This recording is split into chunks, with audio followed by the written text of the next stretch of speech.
problema es este. Yo por eso es donde digo que se parece a Grecia, porque ya se cumplieron, ya la OEA ya intervino, ya todo, ya se fueron el chavismo, ya todo, allá llega el nuevo gobierno. Pero Venezuela va a necesitar, tú lo acabas de decir, ayuda internacional. Vamos a suponer que el FMI entra.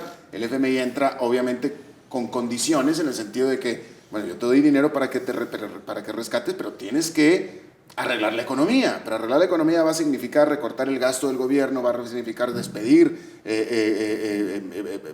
empleados del gobierno, reducir el tamaño de PDVSA, una serie de recortes y ajustes que le va a afectar a la población. Si tú quitas devalúas la moneda o quitas los controles de cambio, va a subir aún más, temporalmente al menos, la inflación.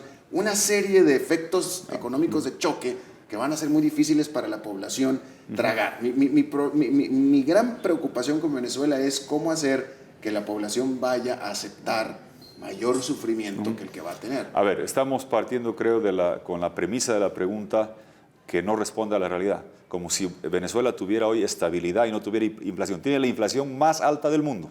Ya está la inflación. ¿Tú no estás de acuerdo en que si se hacen mayores reformas económicas no la van a sentir más duro? La realidad, Alberto, es que hoy está destrozada la economía. No, ya está. Hoy tiene la inflación más alta del mundo. Hoy no hay comida, no hay alimentos. Hoy la devaluación está en la calle. Está a 1.000 bolívares el dólar y es así que se transa en la calle. El único lugar donde tienes acceso, pero absolutamente restringido después de largas colas para poquísimos productos con un número de carnet al tipo de cambio favorable, es escaso. En realidad, la devaluación en la calle es galopante.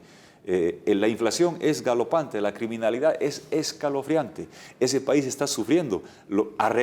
Más aún, yo quisiera recordarte que cuando en América Latina no es la primera vez que un país enfrenta una crisis de altísimo déficit fiscal, monetización de los dólares que no existen, inflación muy alta, y si recordamos, Perú en la década de los 90, Argentina en la década de los 90, Bolivia el año 85, México Chile el 82, México, el detener la inflación, dar estabilidad, no solo que es viable políticamente, es hasta popular políticamente.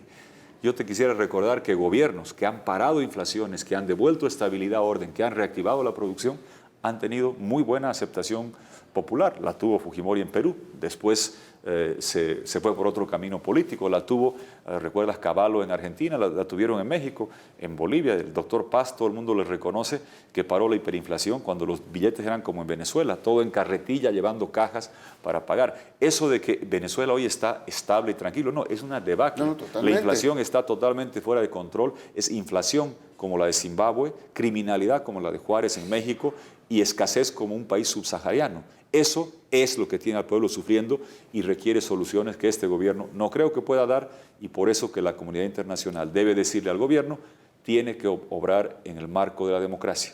Estoy seguro que Venezuela va a saber encontrar un camino económico, pero la responsabilidad de la comunidad internacional es hoy decir, momento, el pueblo votó por un Congreso, el Congreso quiere legislar y el señor Diosdado Cabello, que era el todopoderoso de Venezuela con el Congreso, pierde la Asamblea, pierde su arraigo y ascendiente militar ante el actual ministro de Defensa, que no quiere hacer fraude el 6 de diciembre. ¿Y dónde se refugia? En el Tribunal Supremo. En diciembre hay un golpe judicial, se nombra una gran cantidad de jueces que ahora le están diciendo, esos jueces nombrados por un Congreso saliente sin legitimidad por el señor Cabello, que dice, ajá, pierdo la Asamblea Legislativa, me llevo el Poder Judicial, la cargo con mis jueces el 21 de diciembre del año pasado, y ahora esa justicia dice, señor Congreso, usted no puede hacer esta ley, usted no puede hacer esta otra ley, usted no puede hacer amnistía. Eso es profundamente antidemocrático, eso viola la Carta de la OEA y bajo el artículo 20 el Consejo Permanente de la OEA debe enviar una misión política para que se restaure la democracia y el respeto al voto de los venezolanos que sufragaron por un Congreso diferente. Cambiando de país y ya de manera rápida, así como estamos hablando de que aquí en Centroamérica sí, de pronto Bolivia está medio lejos, sí. En Bolivia a lo mejor a usted, no sé, aquí hay un país donde hay también reelección indefinida. Así es. Nicaragua. Sí. Económicamente va bien, relativamente, hay un nivel de seguridad, hay un buen nivel de vida en Nicaragua, pero hay reelección indefinida. ¿Piensas tú ocuparte? ¿Piensas tú... ¿Qué crees que se debería, quién crees que debería estar fijándose en Nicaragua? ¿Debería hacerse algo en Nicaragua con eso? Yo creo la OEA. La OEA es la llamada. Ahí hemos suscrito la Carta Democrática. También la tenemos esas cláusulas democráticas, Alberto, en el Mercosur.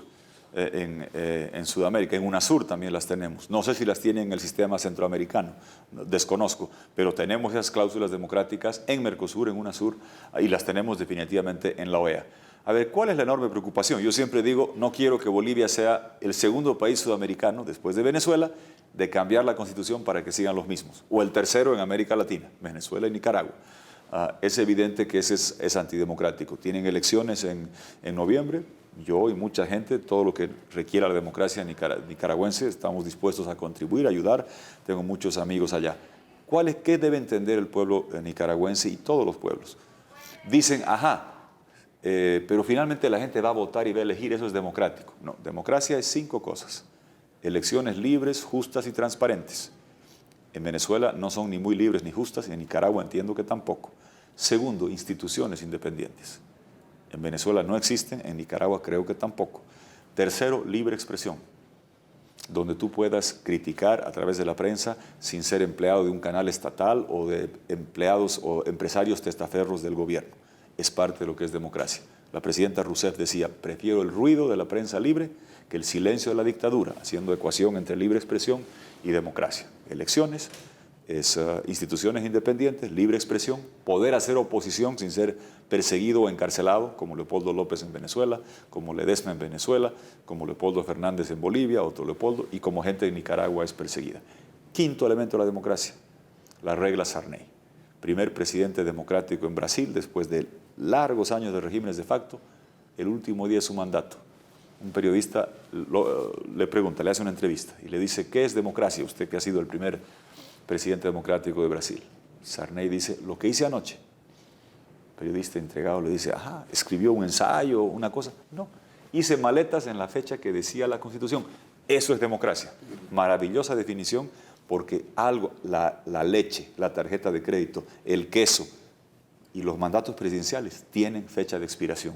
Y hay que saber hacer maletas, irse al llano y responder ante la historia y ante el pueblo por lo que uno hizo, sin la impunidad inherente al cargo. Eso es democracia y eso es lo que yo quiero para Venezuela, para Bolivia, para Nicaragua y para todos los países de América Latina. Y es doloroso ver estos lunares, estas excepciones, como son Venezuela, como es Nicaragua, que siguen con los gobiernos permanentes de años. Bolivia le dijo no a esa clase de prácticas. Jorge Quiroga, expresidente de Bolivia, te agradezco muchísimo tu tiempo. Muchas gracias. Gracias, Alberto. Gracias. Por la participación. Y eso es todo lo que tenemos por esta emisión de Centroamérica Habla con su servidor Alberto Padilla. Muchísimas gracias por habernos acompañado. Continúe usted en CB24. Nos vemos en la próxima. Que la pase muy bien.